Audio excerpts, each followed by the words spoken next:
Eu saúdo os irmãos com a graça e a paz do Senhor Jesus Cristo. Bom dia. Amados, eu sou o professor Fábio Machado e hoje, queridos, eu estarei expondo o restante dos salmos de romagem. Hoje estarei expondo do Salmo 124 até o Salmo 134. O Salmo 134 é um salmo de Davi, que de modo geral relembra livramentos do passado. E no verso 5, possivelmente ele menciona a situação do Êxodo. Nós podemos dividir o Salmo 124 em duas partes. A primeira fala da proteção de Deus, que vai dos versos 1 até os 5. E a segunda parte da provisão de Deus, que vai do verso 6 até o verso 8. O Salmo 125, o autor e as circunstâncias são desconhecidos, apesar de que têm sido sugeridos os dias de Ezequias ou Neemias. Podemos dividir o Salmo 125 em duas partes também. A primeira parte fala da segurança de Jerusalém, dos versos 1 ao 3. E a segunda parte, da pureza espiritual de Jerusalém, nos versos 4 e 5. O Salmo 126, o autor e a ocasião não são citados no Salmo. Entretanto, o verso 1 aponta para um período de retorno de cativeiro.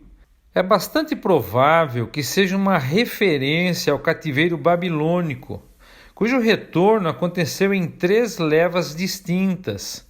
Primeiro com Zorobabel, segundo com Esdras e terceiro com Neemias. A ocasião poderia ser, primeiro, quando os alicerces para o segundo templo foram lançados. O segundo, quando a festa dos tabernáculos foi reinstituída. Este salmo é semelhante ao Salmo 85, que se regozija pelo retorno de Israel do exílio, mas faz um contraste com o Salmo 137, que lamenta a dor do cativeiro babilônico. Nós poderíamos dividir esse salmo em 3 partes. A primeira parte é o testemunho da restauração, dos versos 1 ao 3. A segunda parte, a oração por riquezas, no verso 4. E a terceira parte, a sabedoria da retidão, versos 5 e 6. O Salmo 127 é de autoria de Salomão, mas a ocasião é desconhecida. A mensagem principal é de que Deus é soberano sobre a vida e a parte mais importante dela.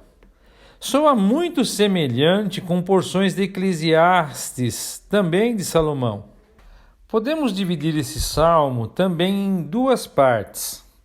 A primeira, a soberania de Deus na vida do dia a dia, nos versos 1 e 2. E a segunda parte, a soberania de Deus na vida familiar, que vão dos versos 3 até os 5. O Salmo 128 vai falar do temor de Deus e da felicidade no lar. O autor e a ocasião são desconhecidos. Os versos 1 e 4 vão falar dos princípios básicos do temor ao Senhor. Os versos de 2 a 3 vão falar das bênçãos de temer ao Senhor no presente.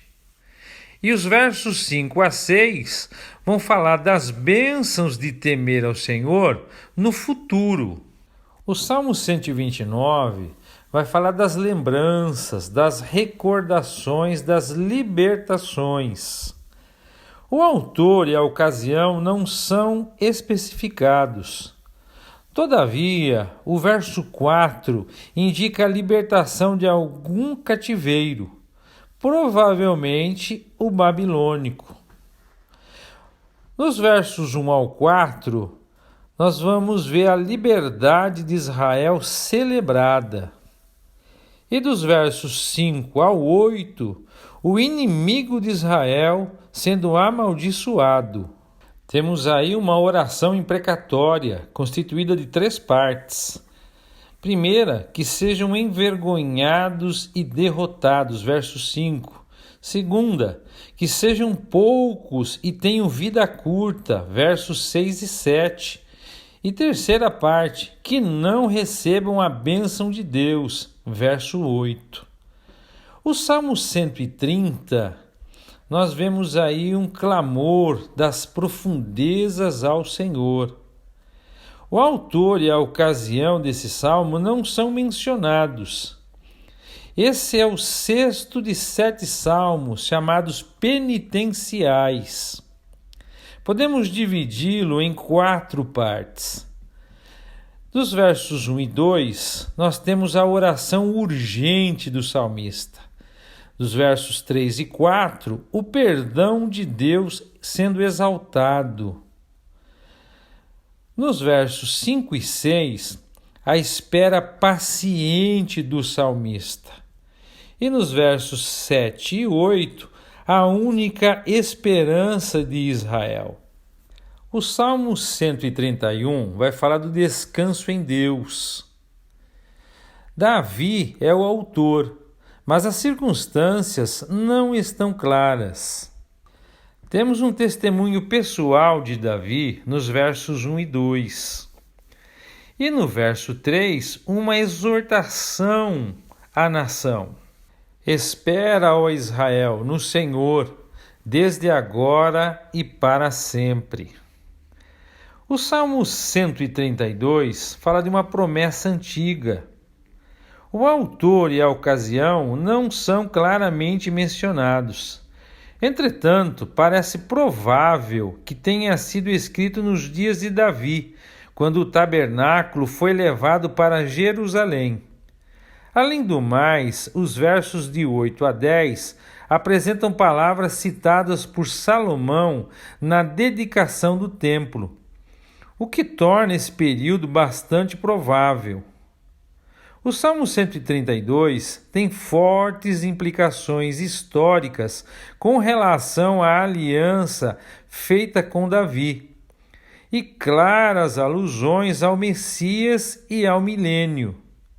Em essência, esse salmo contém orações da nação pelos descendentes de Davi, e essas orações contemplam o futuro, inclusive o Messias. Dos versos 1 ao 9, essa parte do salmo se concentra no fato de Davi ter cumprido seu voto para com Deus de levar o tabernáculo para Jerusalém, e que por isso o Senhor deve se lembrar de seus descendentes.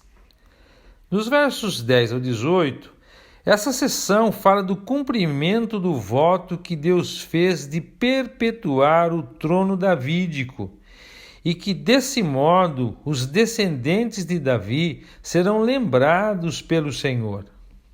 O Salmo 133 vai falar da excelência da união fraternal. A ocasião para esse salmo de Davi é desconhecida. Talvez tenha sido motivada pela chegada das nações em união à sua coroação. Essa lição sobre a união fraternal seria útil aos filhos de Davi, que eram adversários entre si. Por exemplo, Absalão assassinou Amon, e Adonias tentou usurpar o direito de Salomão ao trono.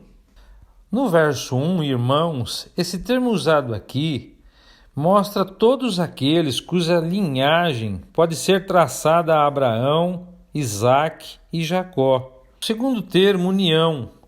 A união nacional pode estar na superfície, mas o alicerce tem de ser a união espiritual. Essa deveria ser a ênfase aqui, pois esses cânticos eram entoados pelos peregrinos judeus que viajavam para as 3 grandes festas.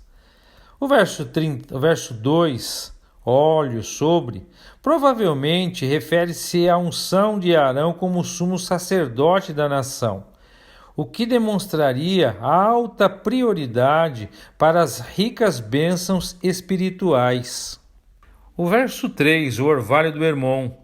O Monte Hermon, uma elevação de 2.800 metros no extremo norte da Palestina, era responsável pela maior parte do volume de água do Rio Jordão, por causa de sua neve derretida. A expressão apresenta uma nova bênção material.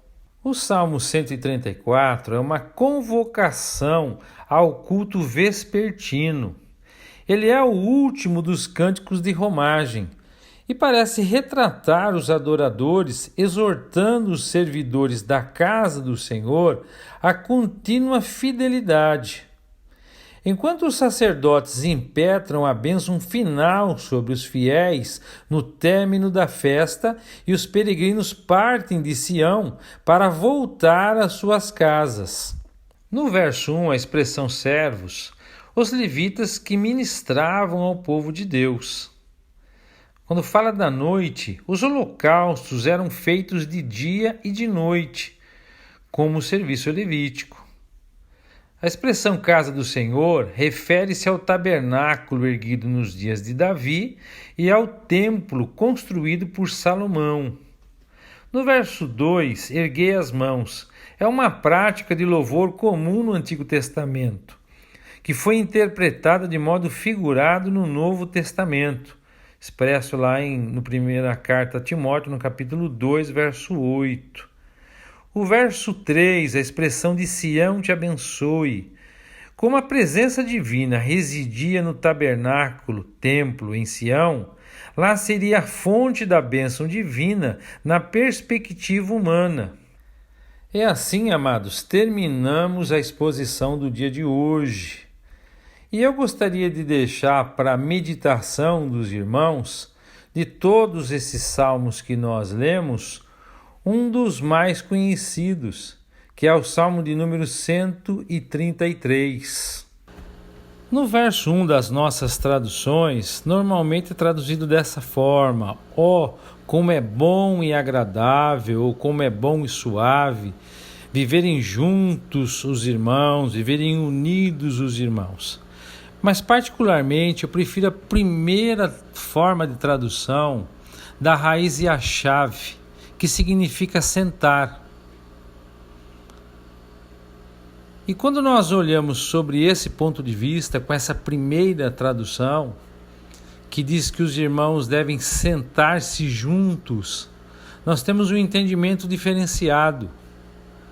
Nós precisamos entender que a sugestão do Salmo é que nós, enquanto cristãos, que nós tenhamos comunhão sentando juntos, conversando, sendo franco e sincero nos nossos diálogos com os nossos irmãos, sabendo ouvir, sendo ouvidos e, sobretudo, compreendermos o lado do nosso irmão, a opinião dele.